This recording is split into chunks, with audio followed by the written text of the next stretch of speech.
இப்போதான் நம்ம சேனலுக்கு நீங்கள் முதல் முறையாக வரீங்கன்னா தயவுசெய்து கீழே இருக்கிற ரெட் கலர் சப்ஸ்கிரைப் பட்டன் அழுத்தி சப்ஸ்கிரைப் பண்ணிக்கோங்க. கூடவே அந்த பெல் பட்டன் அழுத்தி ஆள்னு கொடுத்துக்கோங்க.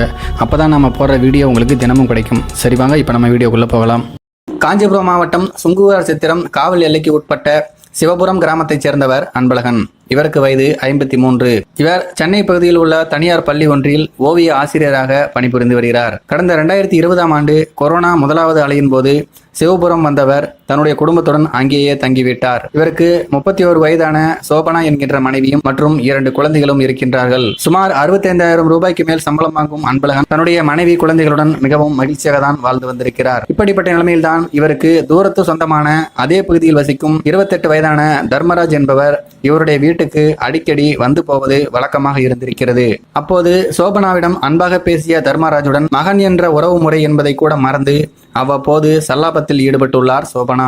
நாளடைவில் சோபனாவும் தர்மராஜும் கணவன் மனைவி போல வாழ்ந்து அன்பழகன் இல்லாத போது காம களியாட்டத்தில் ஈடுபட்டு வந்திருக்கிறார்கள். இவர்கள் இருவரின் பழக்கத்தில் ஏதோ தவறு இருக்கிறது என்பதை அரசல் புரசலாக கண்டறிந்த அன்பழகன் தர்மராஜை தன்னுடைய வீட்டுக்குள் அனுமதிப்பதில்லை. இதனால் ஆத்திரமடைந்த தர்மராஜ் மற்றும் சோபனா இருவரும் சேர்ந்து அன்பழகனை தீர்த்து கட்ட திட்டமிட்டுள்ளனர். அதன்படி கடந்த 24ஆம் தேதி 12 மணி அளவில் அன்பழகன் வீட்டில் ஆழ்ந்த தூக்கத்தில் இருந்தபோது சோபனா வகுத்து தந்த திட்டத்தின்படி யாருக்கும் தெரியாமல் தர்மராஜ் திருவள்ளூர் மாவட்டத்தைச் சேர்ந்த 23 வயதான விக்னேஷ் என்பவருடன் அன்பழகனின் வீட்டுக்குள் நுழைந்துள்ளார். சோபனாவின் துணையோடு தூங்கிக் கொண்டிருந்த அன்பழகனின் தொண்டைக்குழியில் கூர்மையான ஆயுதத்தை வைத்து பலமாகவும் ஆழமாகவும் குத்தியுள்ளார்கள். அப்பொழுது துடிதுடித்து அலறிய அன்பழகனின் வாயை பொத்தி துடிக்க துடிக்க கொன்று வீட்டின் பின்புறம் இருக்கக்கூடிய கூவம் ஆற்றில் பள்ளம் தோண்டி புதைத்துள்ளனர். அடுத்த நாள் காலையில் எதுவுமே நடக்காதது போல தர்மராஜுடன் சேர்ந்து சோபனா சுங்குவார் சத்திரம் காவல் நிலையத்தில் தன்னுடைய கணவனை காணவில்லை என்று புகார் அளித்து கபட நாடகம் ஆடியிருக்கிறார்.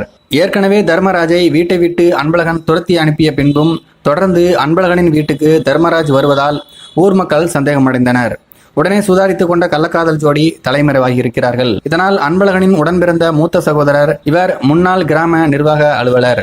இவருடைய பெயர் ராதாகிருஷ்ணன். இவர் சுங்குவார் சத்திரம் காவல் நிலையத்தில் மீண்டும் புகார் அளித்திருக்கிறார். அதன் அடிப்படையில் சுங்குவார் சத்திரம் காவல் ஆய்வாளர் மகேஸ்வரி தலைமையில் தனிப்படை அமைத்து தலைமறைவாக இருந்த சோபனா மற்றும் தங்கராஜ் ஆகிய 2 பேரையும் கண்டுபிடித்து விசாரித்து பார்த்ததில் அன்பழகனை கொலை செய்து ஆற்றில் புதைக்கப்பட்டது தெரிய வந்தது. அவர்கள் கூறியதன் அடிப்படையில் அன்பழகன் புதைக்கப்பட்ட இடத்தை வருவாய்த்துறை காவல்துறை முன்னிலையில் உடலை தோண்டி சம்பவ இடத்திலேயே மருத்துவர்கள் பிரேத பரிசோதனை மேற்கொண்டனர். அன்பழகனின் உடலை தோண்டி எடுக்கும் பொழுது ஊர் மக்கள் ஒன்று கூடி அழுது ஒப்பாரி வைத்த சம்பவம் மனதை பதைபதைக்க செய்தது.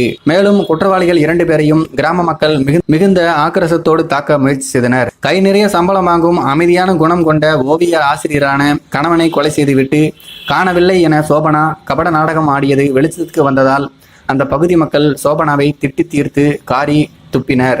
அமைதியான மகிழ்ச்சியான 2 குழந்தைகளுடன் வாழ்ந்து வரும் சிறிய குடும்பத்தில் கூட இப்படிப்பட்ட எண்ணம் கொண்டவர்களால் பல குடும்பங்கள் கெட்டு சீரழிந்து போகின்றது. அந்தந்த பகுதிகளில் உள்ள காவல் நிலையத்தின் மூலமாக ஒவ்வொரு கிராமத்துக்கும் சென்று பெண்களிடம் விழிப்புணர்ச்சியை ஏற்படுத்த வேண்டும் என சமூக ஆர்வலர்கள் கேட்டுக்கொண்டிருக்கிறார்கள். இந்த சம்பவத்தை பற்றி உங்களுடைய கருத்துக்கள் என்ன அப்படிங்கிறத கீழே கமெண்ட் பாக்ஸில் தெரியப்படுத்துங்க. மேலும் இது போன்ற வீடியோக்களை பார்க்க நம்முடைய சேனலை சப்ஸ்கிரைப் பண்ணிக்கோங்க. நன்றி, வணக்கம்.